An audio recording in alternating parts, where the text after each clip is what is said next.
वन्दे गुरुं वैष्णवंश्च रघुनाथान्वितं तं सजीवं सावधूतं परिजनसहितं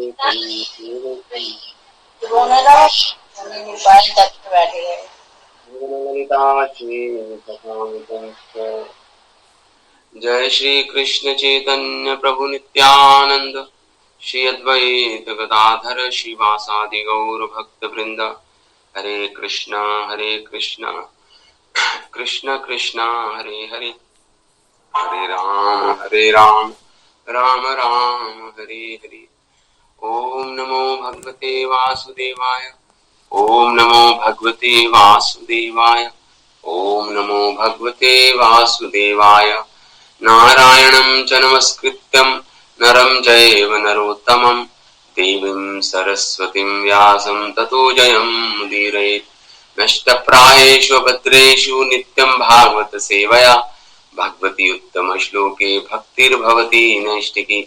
इदं भागवतं नाम पुराणं ब्रह्म संहितम् उत्तम श्लोक चरितं चकारा भगवन् ऋषि। ओ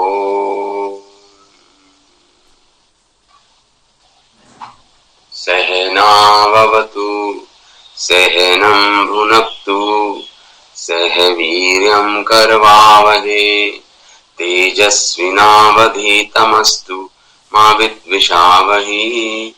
ओम शांति शांति शांति। ओम।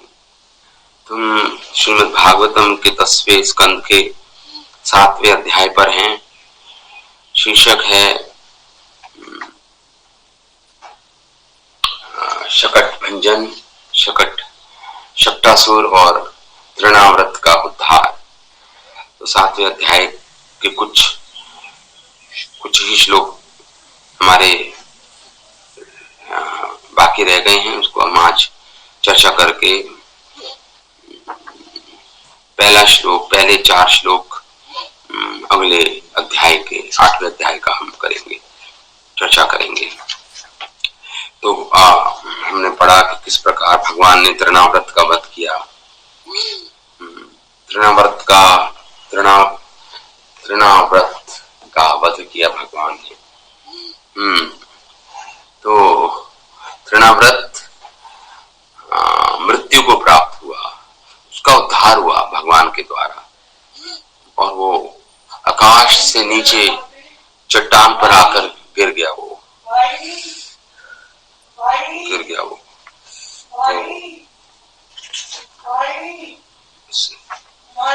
विप्रा श्लोक आता है। उस श्लोक में थे, हाँ, रुदितम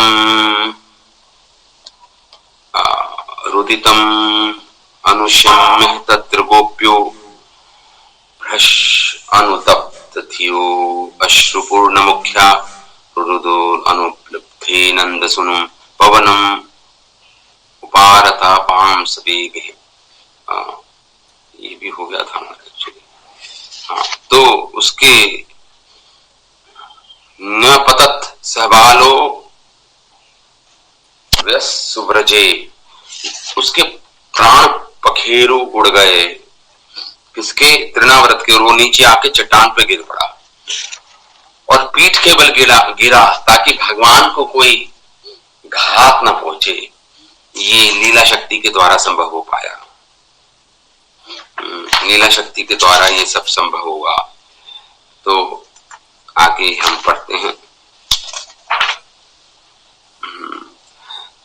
तम अंतरिक्षात पतितम शिलायाम, तो अंतरिक्ष बहुत ऊपर आकाश से गिरा ये तृणाव्रत।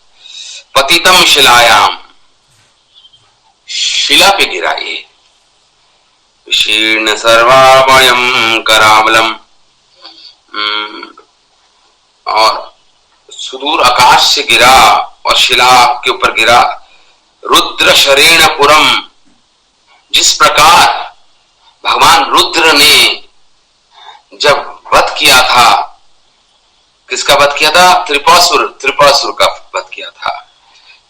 त्रिपुरासुर जो था, त्रिपुरासुर का जब भगवान शिव ने, रुद्र ने वध किया था, तो वैसे ही वो आकाश मार्ग से धड़ाम से शिला पे गिरा था। उसी प्रकार रुद्राशरेणम पुरम यथा, जैसे पहले प्राचीन समय कह रहे हैं शुकदेव गोस्वामी, जब भगवान रुद्र ने त्रिपुरासुर का वध किया था, उसी प्रकार ये तृणाव्रत भी गिरा शिला पर। पतितम विशीर्ण सर्वावयम, और इसके गिरने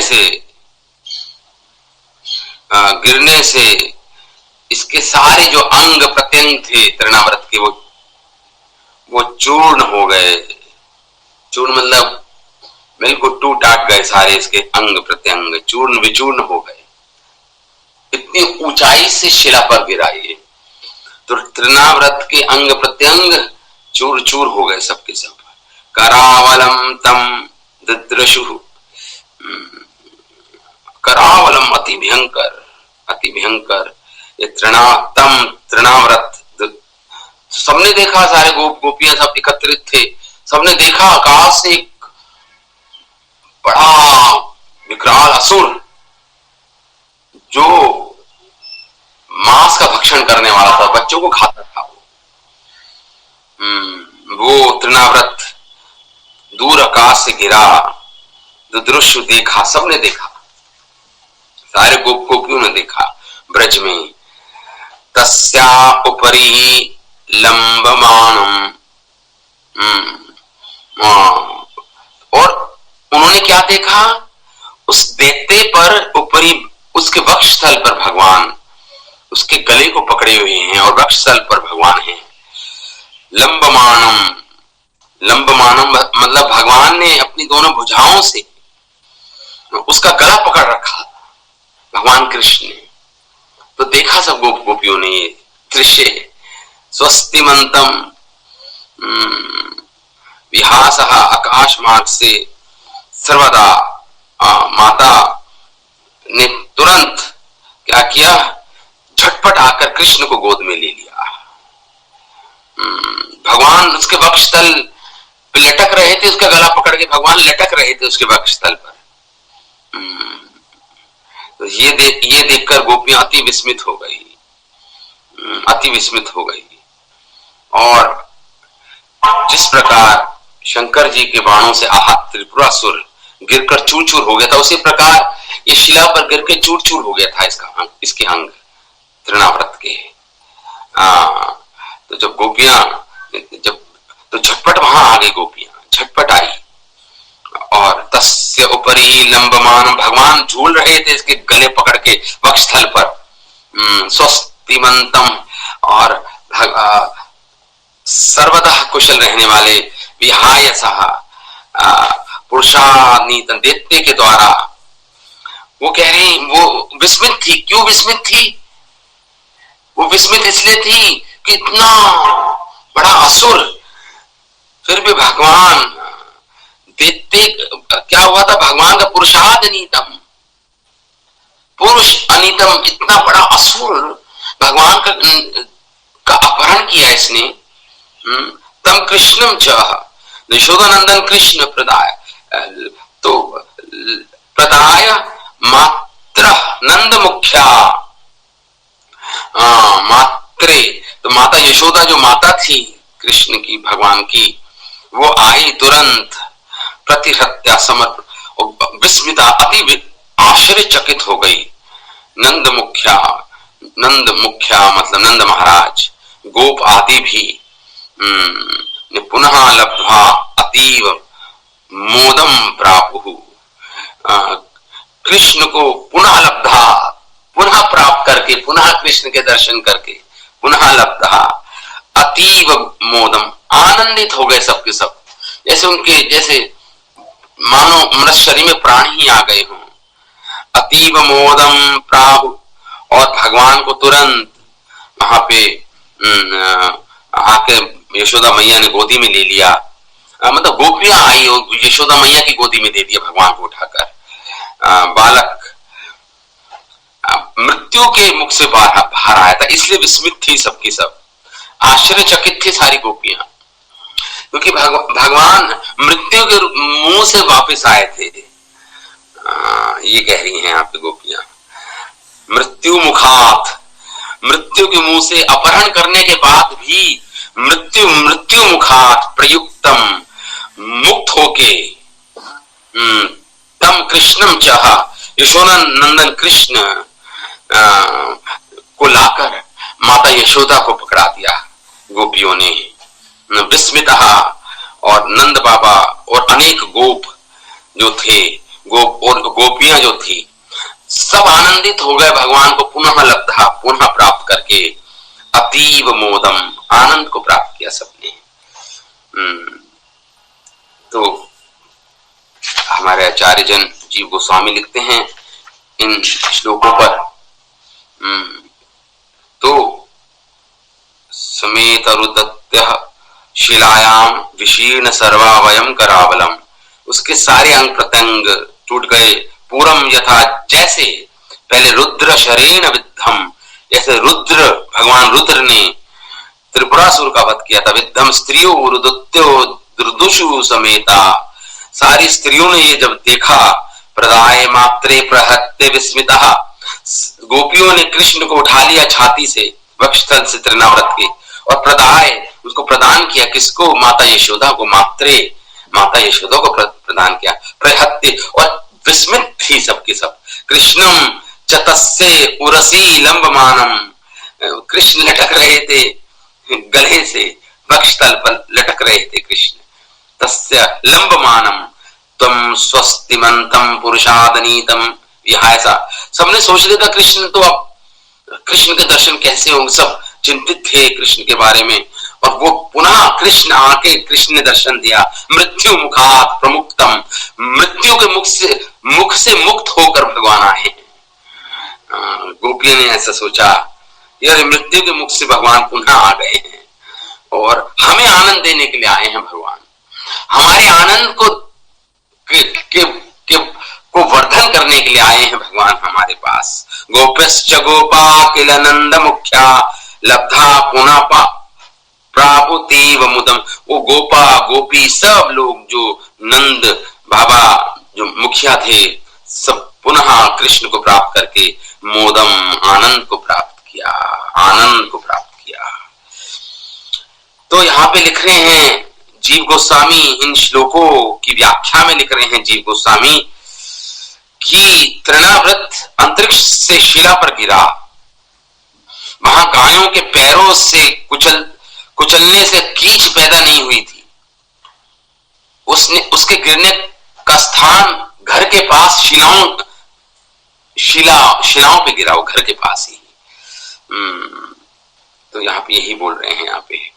हाँ, यशोदा के पास सब एकत्रित हुई स्त्रियों ने उस कराल शरीर को देखा, विकराल शरीर को देखा, अथवा पहले से एक दूसरे से मिली अथवा रुदन करती हुई इकट्ठी होकर सबने एक साथ तृणाव्रत को देखा। कारण यह है कि स्त्री होने के कारण वे प्रेम कोमल स्वभाव वाली थी, सब रो रही थी, विलाप कर रही थी। इसलिए तो भगवान ने जब देखा कि सारे ब्रजवासी विलाप कर रहे हैं, भगवान का हृदय विदीर्ण हो गया कि मेरे भक्त रो रहे हैं। इसलिए भगवान तुरंत आ गए। भगवान ने कहा अब इतना व्रत का वध करके मैं तुरंत इन सबको पुनः अपना दर्शन देना चाहता हूं, ऐसा भगवान की इच्छा हुई थी। स्नेह विशेष के कारण श्री कृष्ण में आसक्त थी वो सब था, उनको शोक की अधिकता थी, इसलिए ज्यादा शोकाकुल थी। क्योंकि जहां स्नेह है ज्यादा, वहां शोक भी ज्यादा होता है जब बिछड़ते हैं हम अपने प्रेमी से। कृष्ण हरण के शोक को शीघ्र दूर करने के लिए तृणाव्रत का शरीर उनके पास ही गिरा। सर्वप्रथम उन्होंने ही दर्शन किया कृष्ण का। तब कृष्ण का दर्शन करने वाली इन गोपियों की चेष्टा का वर्णन श्री शुद्धदेव गोस्वामी करते हैं। प्रदाय मात्रे, दोनों हाथों से गले को पकड़कर वक्षस्थल पर लटक रहे थे भगवान। उस समय गोपियों ने उठा लिया। पहले आवेग के कारण उठा तो लिया, पीछे विस्मय हुआ। पहले जल्दी जल्दी उठा लिया और फिर आश्चर्यचकित भी हो रहा था, विस्मित भी थी। देखते कि वक्षस्थल पर लटकते कृष्ण को एक अलक्ष्य लाभ की तरह उन्होंने देखा कि अरे अरे क्या हमें पुनः कृष्ण की प्राप्ति हो गई है, प्राप्त किया था। अतः यशोदा के परम भाग्य का विचार कर गोप गोपी सभी विस्मित थे कि कितने परम भाग्यशाली माता यशोदा और नंद बाबा हैं, पुनः कृष्ण के दर्शन प्राप्त, कृष्ण को प्राप्त किया। इस समय बालक सर्वथा कुशल था, स्वस्तिमंतम, कुशल थे भगवान, बिल्कुल कोई भी एक खरोच का निशान भी नहीं था भगवान के शरीर पर, कुशल थे भगवान, स्वस्तिमंतम थे। उनके स्वस्तिमत स्वरूप का वर्णन करते हैं, कह रहे हैं सुखदेव गोस्वामी, आकाश मार्ग से राक्षस के द्वारा बालक को ले जाया गया था, अतः बालक हमारे द्वारा अदृश्य और अगम्य स्थान पे किसी भक्षक के द्वारा हरण कर लिया गया था। मृत्यु तुल्य राक्षस के आहार रूप में जो बालक था वह सुख पूर्वक पुनः हमें प्राप्त हो गए हैं, ऐसा सब सोच रहे थे। ये आश्चर्य की बात है, ये आश्चर्य की बात है। अथवा बालक को आकाश में नरभक्षी राक्षस ले गया था, अति ऊंचाई से बालक का गिरना भी संभव था, परंतु एक साक्षात मृत्यु के मुख में पहुंचकर वहां से बच निकला ये बालक। अतः सब अत्यंत प्रसन्न थे। इनमें यशोदा मैया गोपियां सर्वप्रथम उनका उल्लेख सुखदेव गोस्वामी उनका ही उल्लेख कर रहे हैं। उनको आनंद की प्राप्ति हुई। गोपों ने भी बालक की स्वस्तिमानम संभावित भय का विचार करने लगे। बालक को अब नया जन्म मिला है ऐसा विचार करने लगे। इस विचार करके अथवा कृष्ण के जन्म के समय उनको जो आनंद मिला था जब कृष्ण के जन्म के समय, वही आनंद वो पुनः अनुभव कर रहे हैं सब ब्रजवासी, जैसे कृष्ण का नया जन्म ही हो गया हो, क्योंकि कृष्ण मृत्यु से बचकर आए थे, जैसे कृष्ण का नया जन्म ही हो गया हो। इस प्रकार हमारे आचार्य जन लिखते हैं उतना ही आनंद प्राप्त हुआ ब्रजवासियों को उतना ही आनंद प्राप्त हुआ।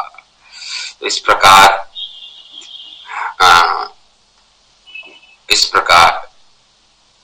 ये अहो बत अति अद्भुतम एव बाला रक्षसा निवृतिम गमित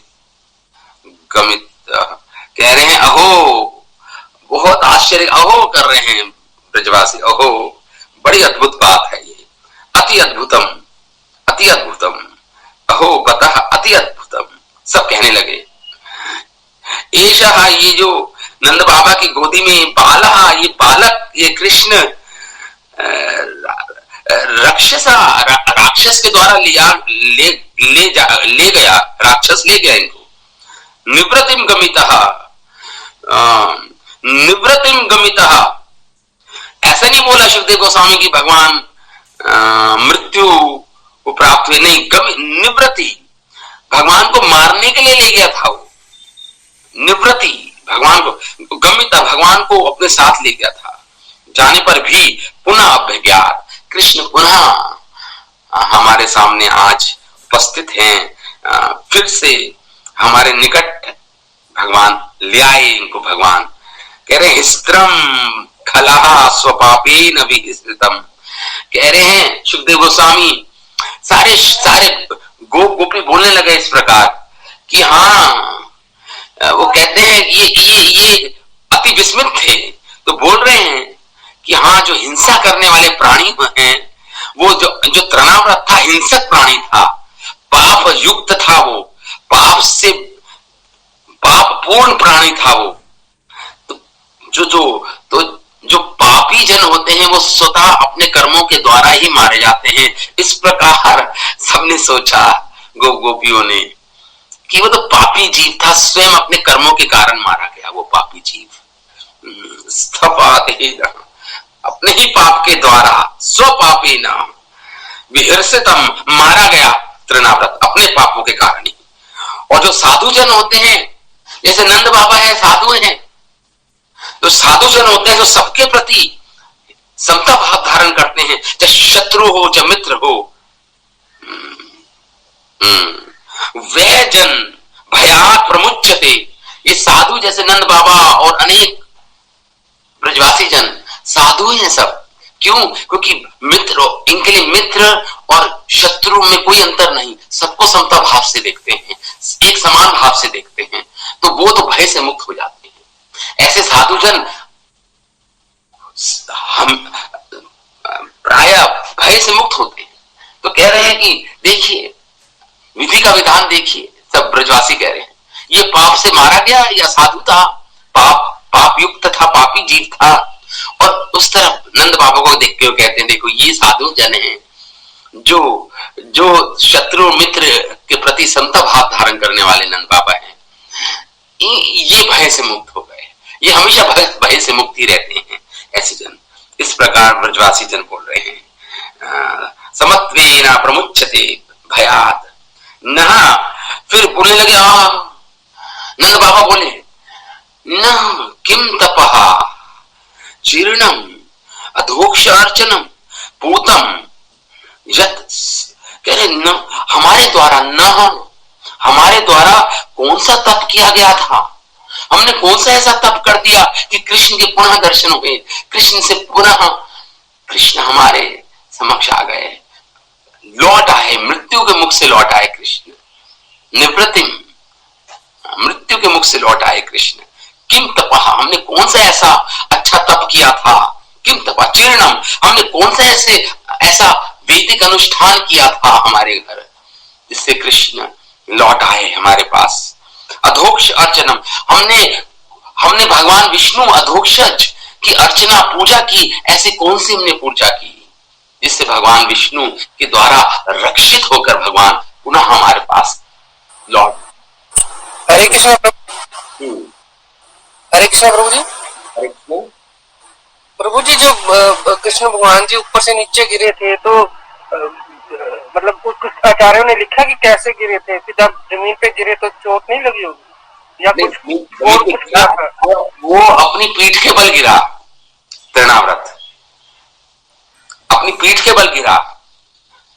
तो जो छाती भगवान ने तो गला पकड़ रखा था, छाती पे लटक रहे थे भगवान तृणाव्रत की, उनको कुछ नहीं हुआ क्योंकि भगवान की लीला शक्ति से वो छाती के बल गिरता तो भगवान चोटिल हो सकते थे, वो पीठ के बल गिरा।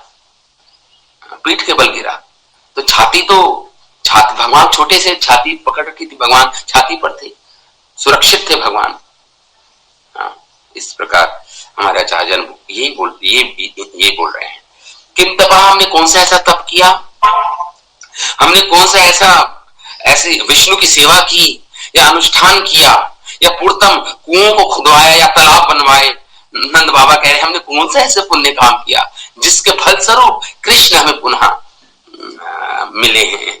हमने कौन सा ऐसे पंच अग्नि यज्ञ किया, अग्निहोत्र यज्ञ किया, दत्तम, हमने कौन सा ऐसा दान किया, उतः अथवा भूत सौहृदम, हमने कैसे सामाजिक कार्य, कौन सा ऐसा सामाजिक कार्य किया जिससे समस्त प्राणियों का हित हो, ऐसा कौन सा आचरण किया है हमने। यथा समर्परेत मृत्यु संपरेत, मृत्यु के मुख में जाकर ऐसा बालक, ये कृष्ण दृष्टया हमारे भाग्य से, कह रहे हैं नंद बाबा हमारे भाग्य से, हमारा हम बहुत भाग्यशाली, हमारे भाग्य से स्वबंधुन प्रणयन, हमारे अपने जनों को आनंद देने के लिए कृष्ण अपने जो इनका लालन, इनसे प्रेम करते हैं, जो इन कृष्ण ने उन बंधुओं को आनंदित देने के लिए पुनः उपस्थित हो गए हमारे समक्ष। ब्रजवासियों को पुनः आनंद देने के लिए कृष्ण उपस्थित हो गए। इस प्रकार नंद बाबा बोले कौन सा हमने पुण्य कर दिया, कौन सा हमने कुएं खुदवा दिए, कौन सा सामाजिक कार्य किया, कौन सा हमने भगवान विष्णु की आराधना की, कौन सा मांगलिक अनुष्ठान कराया आपने अपने घर में। ये इसी का फल स्वरूप होगा कि भगवान पुनः उपस्थित हो गए हैं हमारे समक्ष हमें आनंद देने के लिए। इस प्रकार नंद बाबा बोले नंद गोपा भ्रतवने बहुशः, नंद गोप महाराजा नंद, भ्रत वन था ना, वो गोकुल को भ्रत वन भी बोलते हैं, 12 वन है उसमें भ्रत वन मतलब गोकुल में बहुशः, इतनी कभी कोई राक्षसी आ रही है कि कभी कोई राक्षस आ रहा है, बहुशः आगमन को लेकर अद्भुत आनी, सब अद्भुत, ये जो विस्मित हो गए सबकी ये और सब शोकाकुल भी थे, क्यों ये चिंतित भी थे सबके सब गोपी कि पुनः आए दिन किसी न किसी असुर का यहाँ पे आगमन हो रहा है गोकुल में। अभी तो भगवान इस समय तो 1 साल के थे, जब पूतना का वध किया भगवान 6 महीने के थे, जब शट्टासुर का वध किया भगवान 3 महीने के थे, अभी 1 साल के थे भगवान जब तृणाव्रत आया था। तो अब सब सोच रहे थे, सब शंकित थे, आशंकित थे सबके सब, ये क्या हो रहा है आखिर गोकुल में। दृष्ट्वा विस्मिता, सब आश्चर्य युक्त भी थे कि कैसे मृत्यु के मुख से बाहर आए भगवान कृष्ण, कैसे बाहर आए, इतना बड़ा राक्षस ले गया। सब आश्चर्यचकित भी थे साथ ही साथ। वासुदेवम वयम, तो स्मरण आया नंद बाबा को, हाँ वसुदेव जी ने बोला था जब मैं मथुरा गया था, कंस को टैक्स देने गया था, कर देने गया था, तब वसुदेव जी ने मुझे बोला था कि उत्पात तो नहीं है वृंदावन ब्रज में। उत्पात के कारण वसुदेव जी ने पहली भविष्यवाणी कर दी थी कि उत्पात होने की आशंका थी वसुदेव जी को, और देखिए उनकी बातें सब सत्य सिद्ध हो रही हैं। नंद बाबा इस प्रकार सोच रहे हैं, वसुदेव जी की बातें सत्य सिद्ध हो रही हैं। आए दिन कोई ना कोई उत्पात मच रहा है इस हमारे भूयः पुनः पुनः मानय मासः, सत्य मानने की, वो सत्यशील है। वसुदेव जी ऋषि मुनि है, कोई योगी है कोई, जब भी तो उन्होंने भविष्यवाणी कर दी। मानस्य मास, माने मास, इस प्रकार नंद बाबा सोच रहे हैं। भामिनी स्नेह परिप्लुप्ता एकदा अर्भकम, वो भामिनी, माता को भामिनी भी बोलते। भामिनी का क्या अर्थ है? जो हमेशा सद्भावनाएं भाती है, उसका नाम है भावनी, भामिनी, भामिनी। जो सदा सद्भावनाएं भाए, उसका वो है भामिनी। तो यशोदा माता को भामिनी करके पुकार रहे हैं सुखदेव गोस्वामी। सुखदेव गोस्वामी तो माता यशोदा का स्मरण कर रहे हैं, कृष्ण से भी ज्यादा भी, तो क्योंकि माता यशोदा को भामिनी करके पुकार रहे हैं बड़े प्रेम से सुखदेव गोस्वामी। माता यशोदा को देख रहे हैं, उनका एक वो माता यशोदा का क्या स्थिति है वो देख रहे हैं सुखदेव गोस्वामी इस समय, इस लीला में भामिनी करके पुकार रहे हैं बड़े प्रेम से। भामिनी करके पुकारे, जो सदा सद्भावना से युक्त वो भामिनी यशोदा। स्नेह परिप्लुप्ता, स्नेह से भरी हुई वो यशोदा, वात्सल्य प्रेम से भरी हुई वो यशोदा। परिप्लुप्ता, परिपूर्ण, एकदा, एक बार। सुखदेव गोस्वामी कहते हैं एकदा, एक बार, एक दिन। अर्भकम, भगवान कृष्ण, अर्भक मतलब होता है शिशु, बालक। अर्भकम, भगवान कृष्ण को आदाय, अपनी गोदी में लिटा रखा था माता यशोदा ने। आदाय, स्वांग, स्वांग मतलब अपनी गोदी में ग्रहण कर रखा था। आदाय स्वांग, अपनी गोदी में। आरोप्य, और बिठाकर पुत्र से प्रस्तुतम, प्रस्नुतम, बहुत सुंदर शब्द है। स्तनम पायमायास, भगवान कृष्ण की स्नेह कितनी अधिकता थी माता यशोदा की। देखिए सुखदेव गोस्वामी, मैंने बताया माता यशोदा पर उन पर ध्यान है उनका, इस लीला पे जब चल रही है। सुखदेव गोस्वामी जब स्मरण कर रहे हैं माता यशोदा का, वो लीला सुखदेव गोस्वामी की आंखों के सामने प्रकट हो रही है। जब भी तो परीक्षित महाराज को सुना रहे हैं, तो कह रहे हैं प्रसन्नतम, माता यशोदा के स्तनों से अपने आप दूध झर रहा था, चू रहा था। क्यों? कृष्ण के वात्सल्य स्नेह में इतनी अधिकता थी, कृष्ण के प्रति स्नेह वात्सल्य प्रेम से इतनी युक्त थी माता यशोदा कि आरोप प्रस्नुतम, प्रस्नुतम, स्नेह से अपने आप झर रहा था माता यशोदा के स्तन से दूध।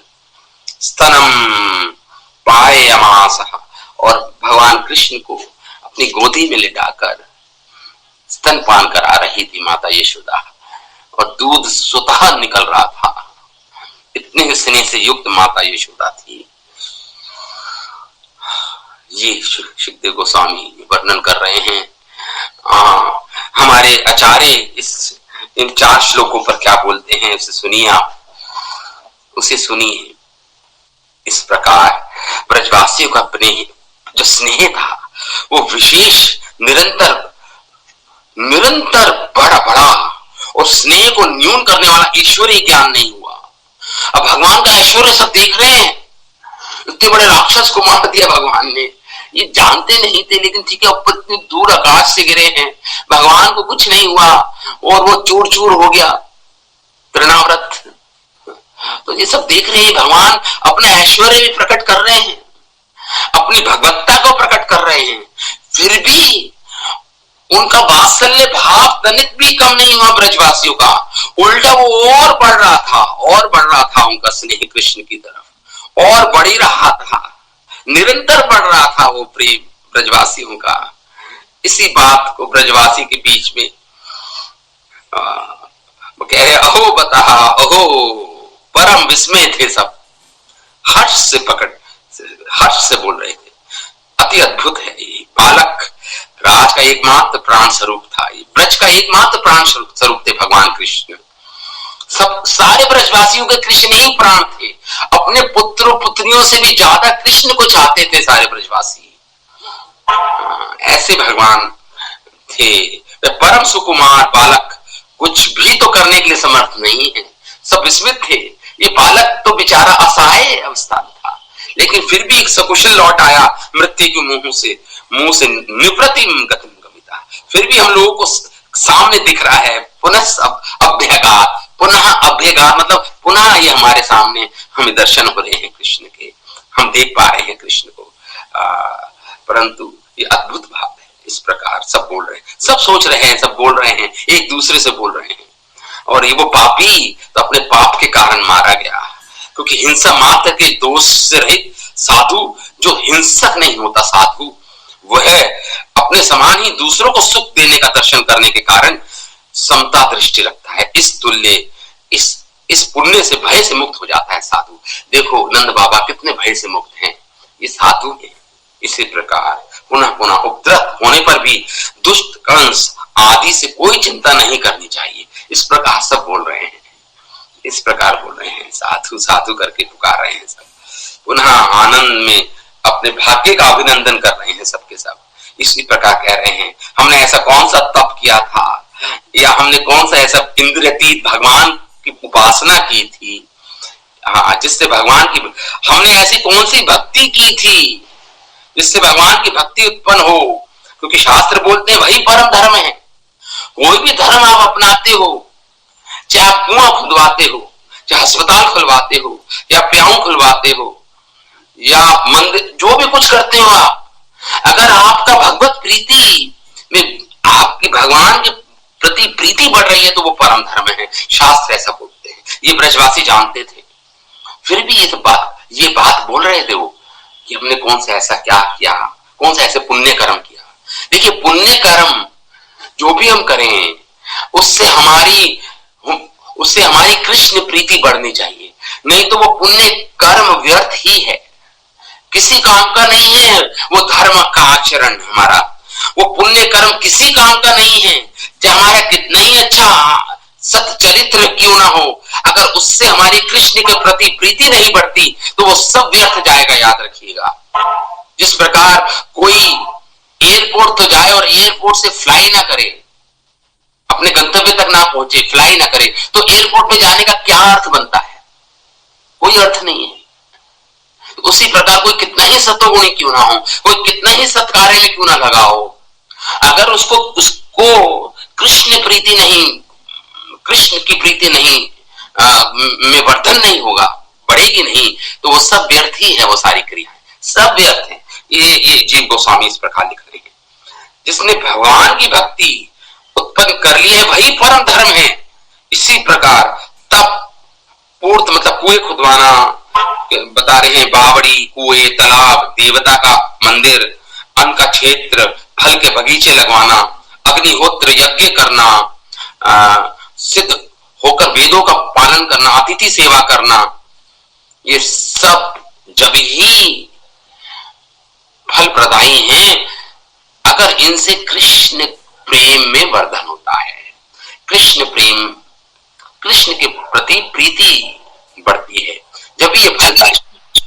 प्रभु जी, अगर कोई चैरिटी वर्क करता है जैसे कुएं खुदवाना या गरीबों की हेल्प करना, उससे कृष्ण प्रीति कैसे बढ़ेगी? हाँ, उसको कृष्ण से जोड़ना पड़ेगा आपको, उसको कृष्ण से जोड़ना होगा, भगवान की प्रसन्नता के लिए करना होगा, अपने आप को कर्ता ना मानकर भगवान की संतुष्टि के लिए, क्योंकि भगवान सबके मंगलकारी हैं, सबका मंगल चाहने वाले हैं।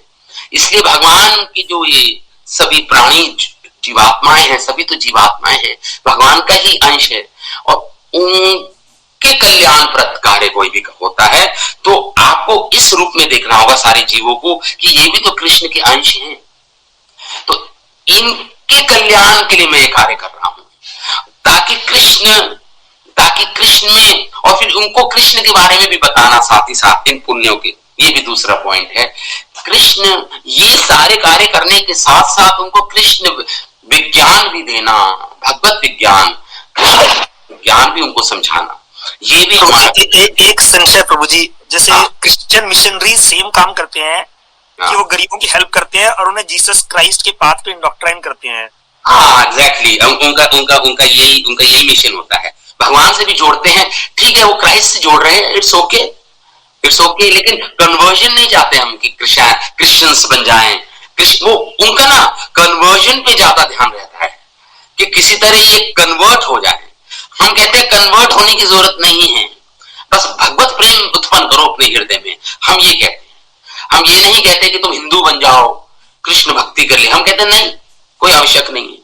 तुम क्रिश्चियन हो, तुम मुसलमान हो, तुम पारसी हो, कुछ भी हो, भगवान भगवत प्रीति उत्पन्न हो, भगवान के प्रति प्रेम उत्पन्न करो, चाहे क्राइस्ट ही क्यों ना हो, चाहे जिहोवा ही क्यों ना हो, चाहे मोसेस ही क्यों ना हो, भगवान के प्रति प्रीति उत्पन्न करो। हम कन्वर्जन पे हम बिल्कुल, जो ये प्रॉब्लम है वहां पे कन्वर्जन, ये हम चाहते नहीं, ये कन्वर्जन पे हम हमारे लिए ये उचित नहीं है कन्वर्जन।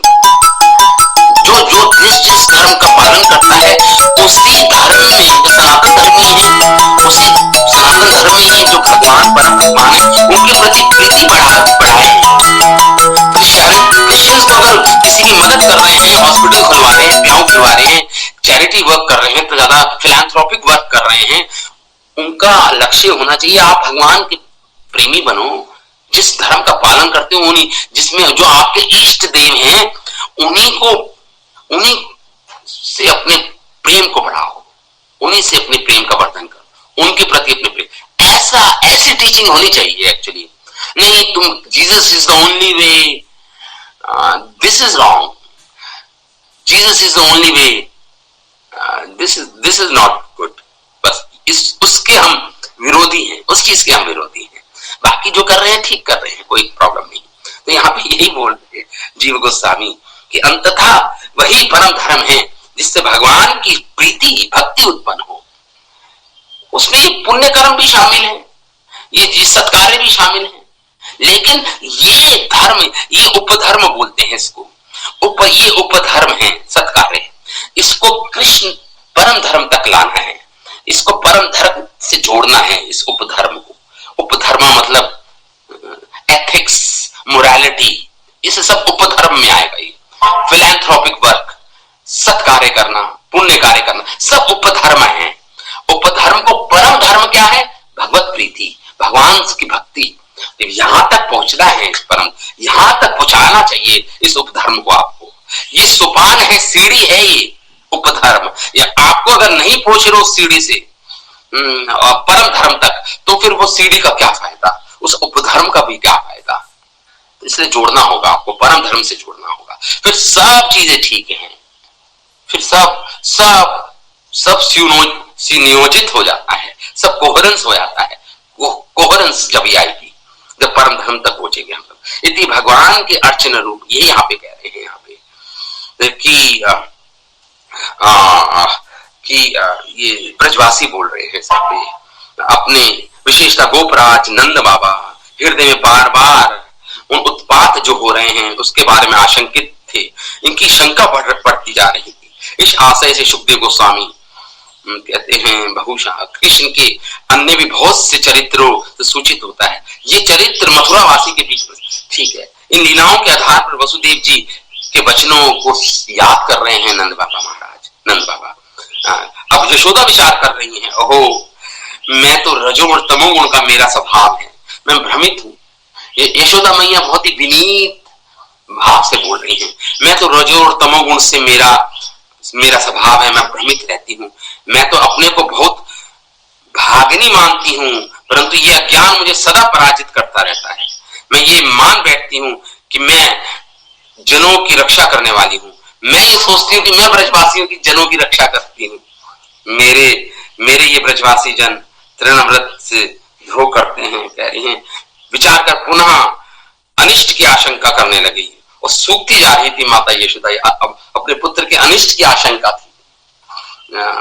उन्हें सांत्वना देने के लिए आज भगवान की लीला शक्ति कृष्ण ने कुछ ऐश्वर्य दिखाया, ताकि जो माता सूखती जा रही है इस आशंका के साथ कि कृष्ण का कोई अनिष्ट ना हो जाए, इस आशंका को भगवान जानते हैं। बात माता यशोदा चिंतित रहती है इस बात से, तो भगवान ने थोड़ा बीच बीच में ऐश्वर्य भी दिखा देते हैं अपना, कि माता यशोदा को मैं भरोसा दिलवाऊं कि माता मैं सदा रक्षित हूं, मैं रक्षा करने वाला हूं लोगों की, सारे प्राणियों की। तो तुम मेरी रक्षा के बारे में चिंतित मत हो माता यशोदा। इस प्रकार भगवान एक दिन उसी को भगवान सोच रहे हैं, तो आज भगवान क्या दिखाएंगे, अपने मुख में विश्व का दर्शन करवाएंगे माता यशोदा को। देखिए ऐश्वर्य ज्ञान दिखाएंगे। कृष्ण पलंग पर शयन कर रहे थे, उसे उठाकर माता यशोदा दूध पिलाने लगी कृष्ण को। विशेषतः पुत्र स्नेह से अत्यंत आसक्त उनका दूध स्वतः उनके स्तनों से बह रहा था। इस प्रकार सुखदेव गोस्वामी माता अब भगवान जो छोटी सी लीला करेंगे, विश्व दर्शन कराएंगे, वो माता को ये विश्व, फिर भी माता मानेंगे नहीं, फिर भी उनका ऐश्वर्य भाव आएगा या नहीं, फिर भी वो वात्सल्य भाव भारी पड़ जाएगा सारे भावों के ऊपर। नंद बाबा बोले, हाय यदि इस बालक का अमंगल हो जाता तो हम तो सब मर ही जाते। हमारे लिए ये हमने कौन सा ऐसा सुकृत किया था, अच्छे कार्य किए थे कि कृष्ण आज देखिए जो भी सुकृति कह रहे हैं, वो जो कार्य किया हमने उसका फल चाह रहे हैं कृष्ण के दर्शन। देखिए ब्रजवासी यही चाह रहे हैं कि हमने कौन सा ऐसे कार्य किया था, अच्छे कार्य का गणना की सारे ब्रजवासियों ने, हमने कौन से ऐसे कुएं खुदवाए थे, ये खुदवाए, ये किया वो किया, कह रहे हैं, लेकिन जिससे हमें कृष्ण के पुनः दर्शन हुए, कृष्ण से पुनः हम कृष्ण उपस्थित हो गए हमारे सामने। अंततः देखिए वो फल चाह रहे हैं ब्रजवासी, उसी में अटके नहीं रहे, वो सत्कार्यों में ही, अंततः वो कृष्ण के दर्शन चाहते हैं। इससे सिद्ध होता है कि उपधर्म शुड लीड टू परम धर्म। उपधर्म से परम धर्म तक पहुंचना अति आवश्यक है, नहीं तो उपधर्म किसी काम का नहीं होता, किसी काम का नहीं होता। जिस प्रकार एयरपोर्ट जाके किसी काम करिए तक आप फ्लाई ना करो एयरपोर्ट से, ऐसे ही इसी प्रकार बोल रहे हैं यहाँ पे। अब आगे 3 श्लोकों में सुखदेव गोस्वामी क्या कहते हैं, समय है हम पढ़ते हैं आगे। ये इस अध्याय के अंतिम 3 श्लोक हैं, इस अध्याय के 7वें अध्याय के अंतिम 3 श्लोक हैं। तो कह रहे हैं यहाँ पे, मैं पढ़ देता हूँ, श्लोक पढ़ देता हूँ। तो उच्चारण करता हूं मैं श्लोक का। स्कॉन की जो किताब है श्लोक की, नंद अलक्षितो, ये तो हो गया था, सॉरी, मैं श्लोक निकालता हूं। पीत प्राणस्य जननी सा तस्ये रुचिरस्मितम् मुखं लालयति राजन् झम्रतो दद्रशे त्विदम् खमरोदसी ज्योतिर्नीक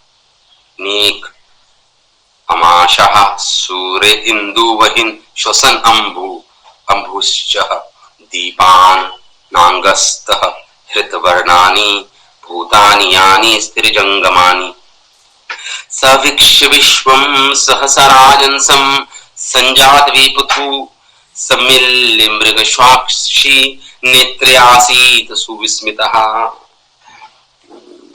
मैंने इसी से पढ़ती है। कोई प्रीत मानस्य, कह रहे हैं सुखदेव गोस्वामी आगे कहते हैं, हे राजन, हे परीक्षित, सह वो वात्सल्य प्रेम से परिपूर्ण वो हृदय वाली ये यशोदा जननी यशोदा, तस्य रुचिर स्थितम स्मितम। अब जब भगवान को गोदी में लिया होता, अपने स्तनपान करा रही थी, तो भगवान के मुख में बहुत सुंदर हंसी है, स्मित मुस्कान है, स्माइल है। उसको देख देख के यशोदा मैया आनंदित हो रही हैं, देख देख कर भगवान के मुख को निहार रही हैं। रुचिर स्मितम, रुचिर स्मितम, और वात्सल्य प्रेम से परिपूर्ण इनका हृदय है माता यशोदा का। और कह रहे पीत प्रायस्य, स्तनपान करा रही है, प्रीत प्रायस्य, स्तनपान करा रही है, लेकिन अभी पूरा पान नहीं किया भगवान ने, थोड़ी सी भूख अभी भी है भगवान को। प्रीत प्रायस्य, थोड़ी सी भूख है अभी, समाप्त करने में, मतलब स्तनपान समाप्त होने वाला है, अब थोड़ा सा बस शेष रह गई। प्रीत मानस्य शब्द बताता है। भगवान ने क्या किया, क्योंकि दूध पी रहे हैं भगवान, स्तनपान करें तो भगवान को आलस आ रहा है, अब भगवान को नींद आ रही है, तो भगवान ने जमव्रतः जमाई ली, जम्भाई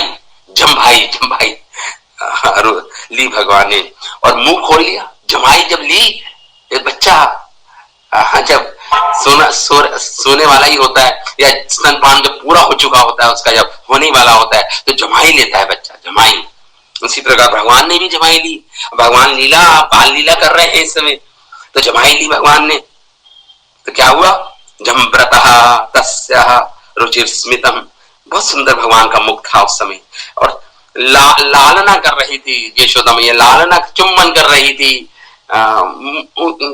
भगवान का माथा सूंघ रही थी, लालना कर रही थी, लालयती वो यशोदा एकदम जैसी भगवान ने जमाई ली उसी समय।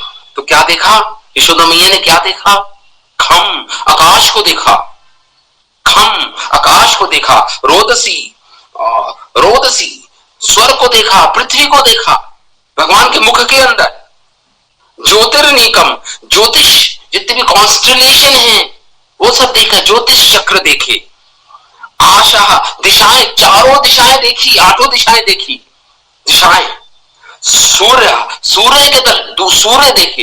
इंदु मतलब चंद्रमा को देखा, सूर्य, इंदु, बहिष्ठ, अग्नि को देखा, श्वसः वायु को देखा, श्वसन, अंबु, और सप्त द्वीपों को देखा। और क्या देखा, सप्त सिंधु, 7 समुद्रों को देखा। सप्त सिंधु मतलब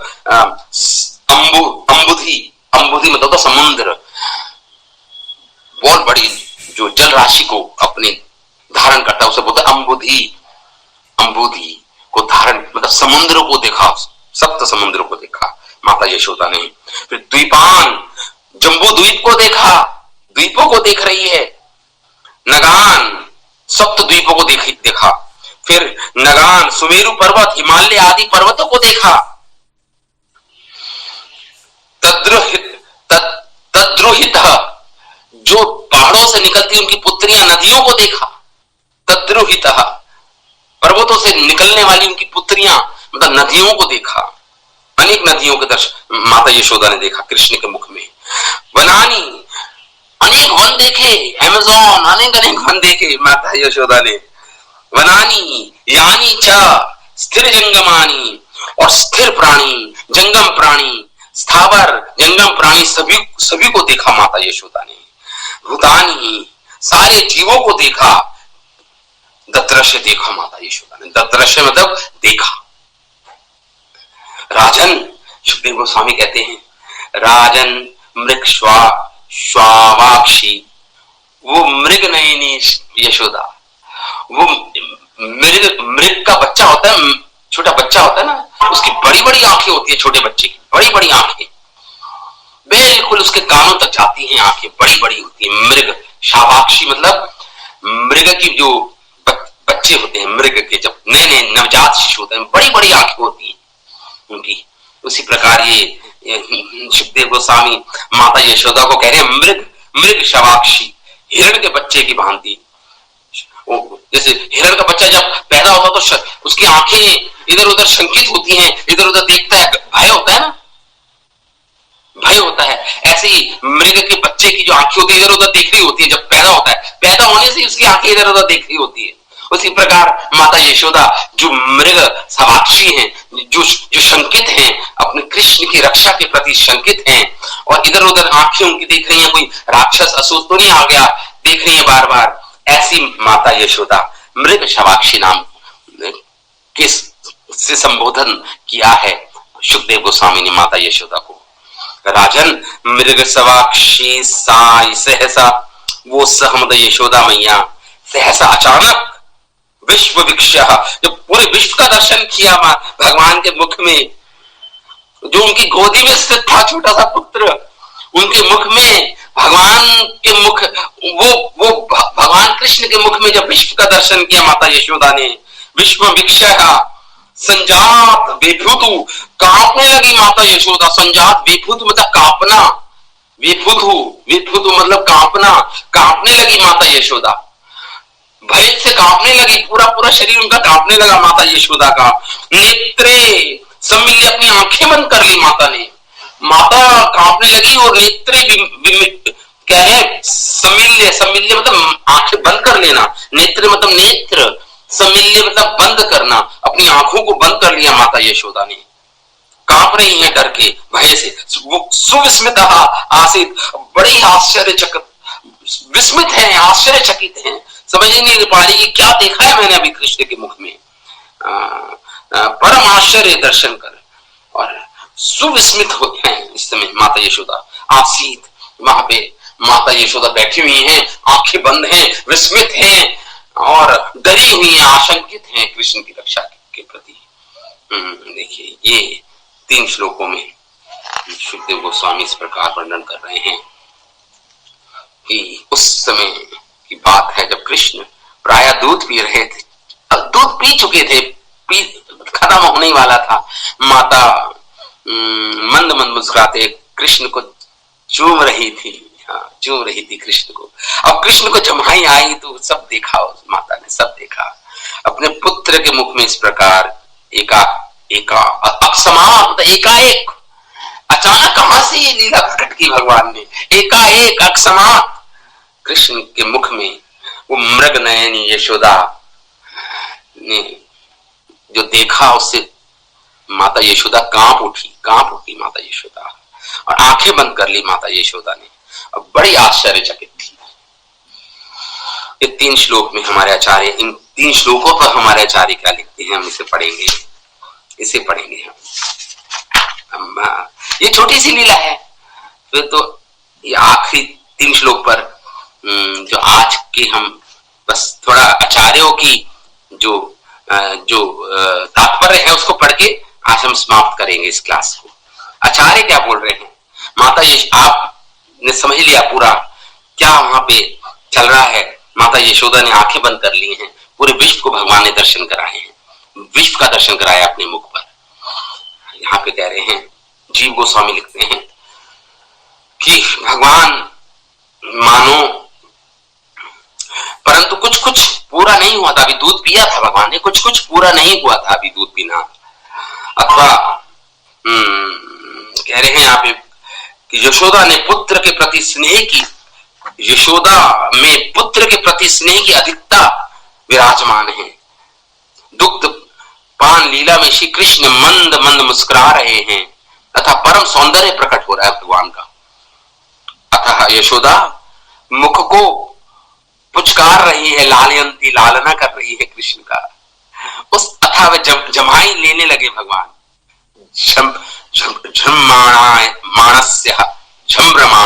जमाई लेने लगे। तब उनके मुख में यशोदा ने विश्व का दर्शन किया, विश्व का दर्शन किया माता यशोदा ने। आगे भी देखिए ये भगवान ये लीला जब भी करेंगे, जब मृत भक्षण लीला, एक और बार जब मिट्टी खाएंगे उस समय भी माता यशोदा को विश्व के दर्शन कराएंगे अपने मुख में। जब भगवान मिट्टी खाएंगे वो आगे आएंगी, वो अगले ही 8वें अध्याय में वो कथा आएगी, मृत भक्षण की कथा। आगे भी मुख में ही दर्शन का व्याख्यान हुआ। अतः सिद्ध होता है कि कौन से संसार को दिखाया भगवान ने। विश्वनाथ, ये हमारे जीव गोस्वामी कह रहे हैं, वह जो संसार हमारे द्वारा देखा जाता है उसी संसार का दर्शन माता यशोदा ने कृष्ण के मुख में किया, अन्य का नहीं। प्राकृत जगत का भी दर्शन किया, इस प्राकृत जगत, इस जड़ जगत का भी दर्शन किया, इस पंच महाभौतिक जगत का दर्शन किया। तो प्रश्न उठ सकता है, भगवान तो इस भौतिक जगत से परे हैं, इस प्राकृत जगत से परे हैं, भगवान तो अपराकृत हैं, स्पिरिचुअल हैं, आध्यात्मिक चिन्मय वस्तु हैं भगवान। भगवान ने अपने मुख में प्राकृत जगत का दर्शन कैसे करा दिया माता यशोदा को? अगर कोई ये शंका करे तो कहते हैं कि भगवान यहाँ पे उसका कह रहे हैं कि यह प्राकृत जगत एक भगवान की, यही भगवान की अचिंत्य शक्ति है, जो तर्क और बुद्धि से परे, यही भगवान की शक्ति है। कह रहे हैं यहाँ पे जीव गोस्वामी, भगवान अपनी अचिंत्य शक्ति से ऐसा कर पाए, माता यशोदा को अपनी अचिंत्य शक्ति से अपने ये दर्शन कराए। यद्यपि जिनमें भगवान के मुख में विश्व की का कोई संपर्क नहीं है, कोई संपर्क नहीं है। भगवान कहते हैं, गीता में भी भगवान बोल रहे हैं, ये सारा संसार मुझ में है, मुझ में स्थित है, लेकिन मैं उस संसार में नहीं हूं। गीता में भी भगवान ने इस श्लोक को बोला है। तो उसी प्रकार अव्यक्त मूर्ति में, अव्यक्त रूप से ये संसार, मैं पूरे संसार में व्याप्त हूं, भगवान कह रहे हैं गीता में। सभी सारे प्राणी मेरा आश्रय लेकर मेरे अंदर स्थित हैं, फिर भी मैं उनमें स्थित नहीं हूं। ये गीता का श्लोक है। मेरे अंदर स्थित होते भी मैं उनमें स्थित नहीं हूं, मैं अछूता ही रहता हूं प्राकृत जगत से। ये प्राकृत जगत तो मेरी एक क्या है, शक्ति है, बहिरंगा शक्ति है मेरी, लेकिन मैं छूता नहीं हूं इस प्राकृत जगत को, इन 3 गुणों को मैं छूता नहीं हूं। भगवान का कहना यह गीता में, अर्थात प्रकृति के स्पर्श के बिना मैं तो स्वरूप शक्ति में अवस्थित हूं, मैं अपनी आध्यात्मिक स्वरूप शक्ति में ही अवस्थित हूं। भगवान ये दर्शा रहे हैं, परंतु मेरे स्वरूप में प्राकृत भूतों की स्थिति नहीं है, लेकिन ये प्राकृतिक संसार मेरे अंदर नहीं है। ऐसा योग ऐश्वर्य को देख, ऐसा गीता में भगवान ने बोला है। 9वें अध्याय के 4th और 5th श्लोक है ये। सामान्यतः दृश्य जगत की स्थिति, कृष्ण की आशंका, ये जो दृश्य जगत है जो बनाते हैं तो गर्भोदक्षाय विष्णु बनाते हैं, भगवान को कुछ लेना देना नहीं। गर्भोदक्षाय विष्णु ये कार्य करते हैं, भगवान के अंश के भी अंश गर्भोदक्षाय विष्णु ये सब कार्य करते हैं। यहाँ पे लिख रहे हैं जीव गोस्वामी। तो श्री कृष्ण अछूते हैं, इस भाव को प्रकट कर रहे हैं यहाँ पे। वह दर्शन साक्षात अचानक था, विक्षय अकस्मात सहसा, ये एक साथ था। यशोदा जी ने विश्व का दर्शन किया, अर्थात संपूर्ण जगत का दर्शन किया। स्पष्ट वर्णन ना करने पर भी जगत के कारण, तो केवल सुखदेव गोस्वामी ने उसका वर्णन नहीं किया। सुखदेव गोस्वामी ने तो कहा कि केवल इस जगत का वर्णन किया, जगत के दर्शन किए, लेकिन हमारे आचार्य कह रहे हैं केवल जगत के दर्शन नहीं किए, इस जगत का कारण, महत्त्व, अहंकार, जिससे संसार बना है पंचभौतिक। ओ कृष्णा, हरे कृष्णा।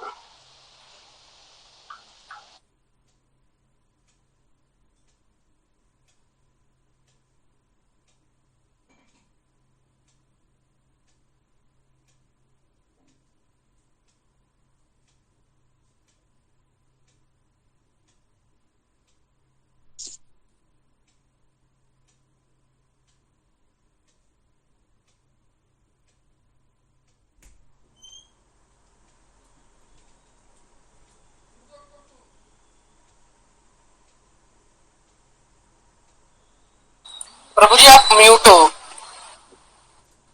केवल भगवान ने केवल भौतिक संसार का दर्शन नहीं किया, इस भौतिक संसार के जो कारण हैं, महत्त्व, अहंकार, 3 गुण, सबके दर्शन किए माता यशोदा, सबके दर्शन किए। वो परम अद्भुत दर्शन जो माता यशोदा ने कराए। लेकिन माता यशोदा फिर भी उत्पात की आशंका से कांपने लगी। देखिए, वात्सल्य भाव कम नहीं हो रहा माता यशोदा का। उत्पात की, अरे ये क्या हो रहा है, ये तो कोई असुर का प्रभाव है, क्या हो रहा है, ये कृष्ण के मुख में मैं क्या देख रही हूँ। कांपने लगी बेचारी माता यशोदा कृष्ण के अनिष्ट की आशंका को लेकर। उन्होंने दर्शन के प्रति अपनी आंखें बंद कर ली। तो क्यों बंद की? हमारे आचार्य कह रहे हैं इसलिए बंद की, ये बोधित होता कि यशोदा ने अपने भारी नेत्र से उसका दर्शन किया, उन्हें कोई दिव्य दृष्टि प्राप्त नहीं हुई थी। यशोदा अचानक उनको दर्शन हुए भगवान के, जैसे अर्जुन को दिव्य दृष्टि दी थी भगवान ने महाभारत में, लेकिन यहाँ पे कोई माता यशोदा को कोई दिव्य दृष्टि थोड़ी ना दी है भगवान कृष्ण ने, बल्कि उस समय उनमें कोई ज्ञान शक्ति, उस समय थोड़ा सा ऐश्वर्य ज्ञान ज्ञान भक्ति उपस्थित दिखती थी, जो कि कृष्ण प्रेम, जैसे ही थोड़ा ऐश्वर्य उत्पन्न हुआ माता यशोदा के अंदर, जैसे ही थोड़ा ऐश्वर्य उत्पन्न हुआ माता यशोदा के अंदर, तुरंत भगवान की शक्ति ने क्या किया, माता यशोदा अपनी जो लक्ष्मी है, भक्ति देवी लक्ष्मी है, प्रेमानंद रूपी लक्ष्मी की दासी, उस ज्ञान भक्ति वो दासी बन गई। भगवान की प्रेम जो वात्सल्य प्रेम था यशोदा का, वो ज्ञान थोड़ा ऐश्वर्य जब माता यशोदा के अंदर आया, वो ऐश्वर्य ज्ञान दबा लिया गया, किससे? प्रेम भक्ति के द्वारा। और इसी के कारण माता यशोदा ने अपनी आंखें बंद की, जैसे मान लो दिखा रही हूं कि भाई मैं ये ऐश्वर्य से मुझे कुछ लेना देना नहीं है भगवान, मैं ऐश्वर्य से नहीं अभिभूत हूं, मैं तो कृष्ण की माँ हूं, कृष्ण मेरा पुत्र है, मैं तो केवल वात्सल्य प्रेम ही जानती हूँ बस। इसी कारण माता यशोदा ने, जैसे ज्ञात होता है कि माता ने उस ज्ञान शक्ति जो ऐश्वर्य ज्ञान उत्पन्न हुआ था उसका अनादर कर दिया माता यशोदा ने, और अपनी आंखें बंद कर ली माता यशोदा ने, अपनी आंखें बंद कर ली, अनादर कर दिया उस ऐश्वर्य भाव का जो कृष्ण के प्रति थोड़ा सा उत्पन्न हुआ था माता यशोदा ने। और फिर से पुनः उनका वात्सल्य प्रेम भारी पड़ गया, भारी, और वात्सल्य प्रेम से वो ऐश्वर्य भाव दब गया। इसलिए हमारे आचार्य लिखते हैं, नारद पंचरात्र में लिखा है, हरि भक्ति रूपी महादेवी की सभी मुक्ति सिद्धियां एवं अद्भुत दासी बनी रहती हैं। भक्ति देवी ऐसी महादेवी है, महारानी है कि भक्ति मुक्ति मोक्ष ये भोग ये सब तो उसकी दासियों के समान है। ये महादेवी भक्ति के समक्ष सब उसकी दासी के समान है। तथापि उस समय यशोदा में कंप उत्पन्न हुआ, अथवा प्रेमानंद लीला के उदय के अवसर पर मुक्ति भुक्ति ने अपने दास्ते को ही सफल बना दिया। इस प्रकार माता यशोदा के सामने मृग शवाक्षी, सुखदेव गोस्वामी का उल्लासमय वचन है, बड़े उल्लासित हैं सुखदेव गोस्वामी, आनंदित हैं सुखदेव गोस्वामी जब वंदन कर रहे हैं। इसलिए माता यशोदा को कह रहे मृग शवाक्षी, ऐसी माता का दर्शन कर जो सहज सौंदर्य श्री सुखदेव गोस्वामी के हृदय में स्फुरित हुआ। माता यशोदा का सौंदर्य सुखदेव गोस्वामी के हृदय में स्फुरित हुआ। वो बोल उसी के उल्लास से वे वचन प्रकट हुए जब उन्होंने शब्द बोला मृग शवाक्षी, माता मृग नहीं माता यशोदा। इस प्रकार ये हमारा अध्याय सब है, पूरा अध्याय। तो कल हम अष्टम अध्याय में हम क्या क्या करेंगे बता देता हूं मैं आपको। अष्टम अध्याय में हम नामकरण होगा भगवान का, और भगवान की और अनेक बाल लीलाएं भी हम अष्टम अध्याय में पढ़ेंगे। नामकरण होगा, याद रखिएगा, नामकरण जो होगा भगवान का। अब भगवान की असुरवध की लीला वर्णन किया है अभी तक, लेकिन अब नामकरण भगवान जब 100 दिन की है जब नामकरण होगा, तो ये देव गोस्वामी जब एक्सप्लेन कर रहे हैं तो पहले इन्होंने भगवान की असुर हरण लीला कर दी, लेकिन सीक्वेंस में नहीं की। अब भगवान का नामकरण संस्कार का वर्णन करेंगे जो जब भगवान 100 दिन के थे, जब भगवान का नाम संस्कार होगा। तो रणाव्रत का बच्चा जब भगवान 1 साल के थे, तो पहले की कथा में जा रहे हैं सुखदेव गोस्वामी। अभी भगवान की कहीं कथा छूट गई है, क्योंकि भगवान के बाल्य लीला जिसमें असुर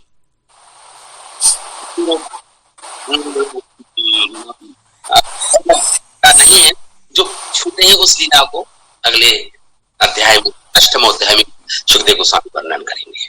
तो हम विराम देते हैं। Thank you for listening. Hare Krishna. 9:10 हो गए।